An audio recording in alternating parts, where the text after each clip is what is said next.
This is from Canto III of The Rape of the Lock by Alexander Pope, starting with line 69.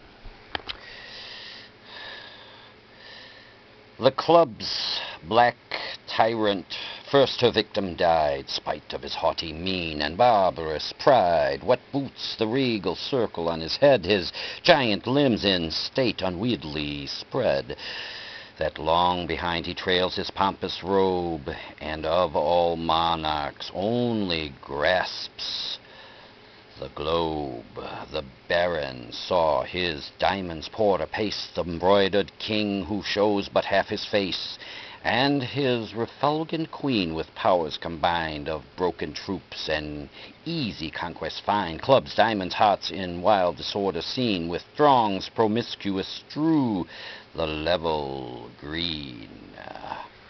Thus when dispersed a routed army runs of Asia's troops and Afric's sable sons, with like confusion different nations fly, of various habit and of various dye. The pierced battalions disunited fall, in heaps on heaps one fate o'erwhelms them all. The knave of diamonds tries his wily arts, and wins, oh shameful chance, the queen of hearts, and thus the blood the virgin's cheek forsook.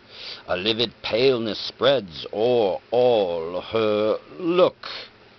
She sees and trembles at the approaching ill, just in the jaws of ruin and codille. And now, as oft in some distempered state, on one nice trick depends the general fate. An ace of hearts steps forth, the king unseen lurked in her hand, and mourned his captive queen. He springs a vengeance with an eager pace, and falls like thunder on the prostrate ace. The nymph, exulting, fills with shouts the sky, the walls, the woods, the long canals reply, of thoughtless mortals ever blind to fates, too soon dejected and too soon elate.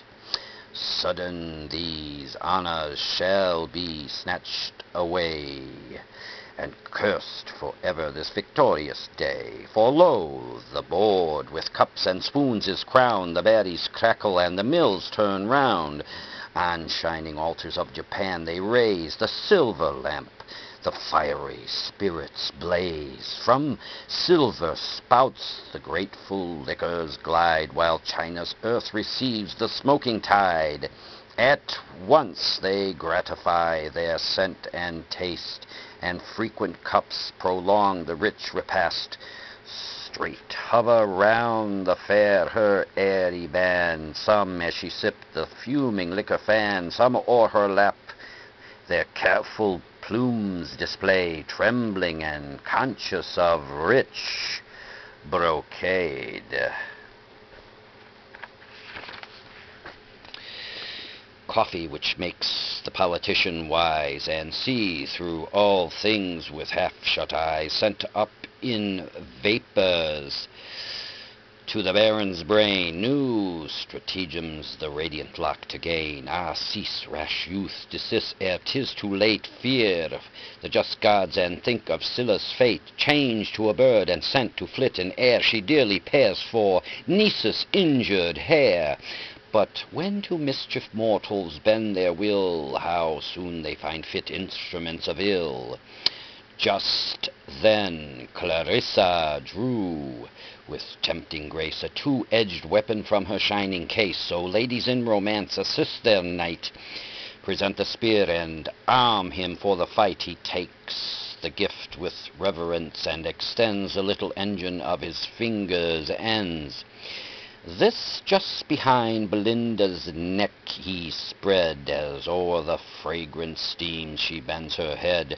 Swift to the lock a thousand sprites repair, a thousand wings by turns blow back the hair, and thrice they twitch the diamond in her ear. Thrice she looked back, and thrice the foe drew near.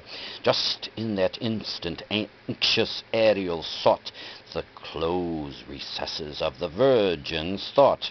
As on the nosegay in her breast recline, he watched ideas rising in her mind. Sudden he viewed, in spite of all her art, An earthly lover lurking at her heart, amazed, confused, he found his power expired, resigned to fate, and with a sigh retired. The pier now spreads the glittering forefecks wide, enclosed the lock now joins it to divide. Even then, before the fatal engine closed, a wretched sylph too fondly interposed.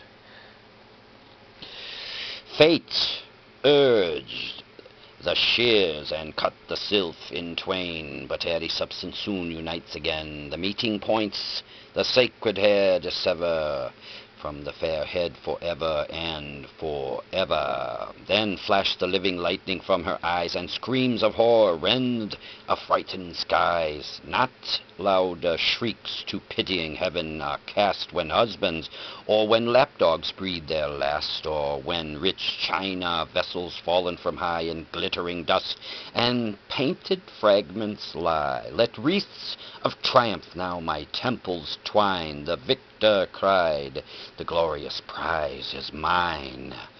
While fish in streams or birds delight in air, or in a coach and six the British fair, as long as Atalantis shall be read, or the small pillow grace a lady's bed, while visits shall be paid on solemn days, when numerous wax lights in bright order blaze, while nymphs take treats or assignations give, so long my honor, name, and praise shall live.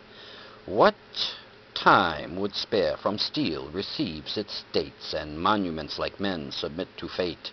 Steel could the labor of gods destroy, and strike to dust the imperial towers of Troy.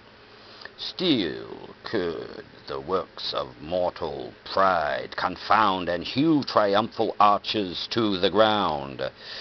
What wonder then, fair nymph, thy hair should feel the conquering force of unresisted steel?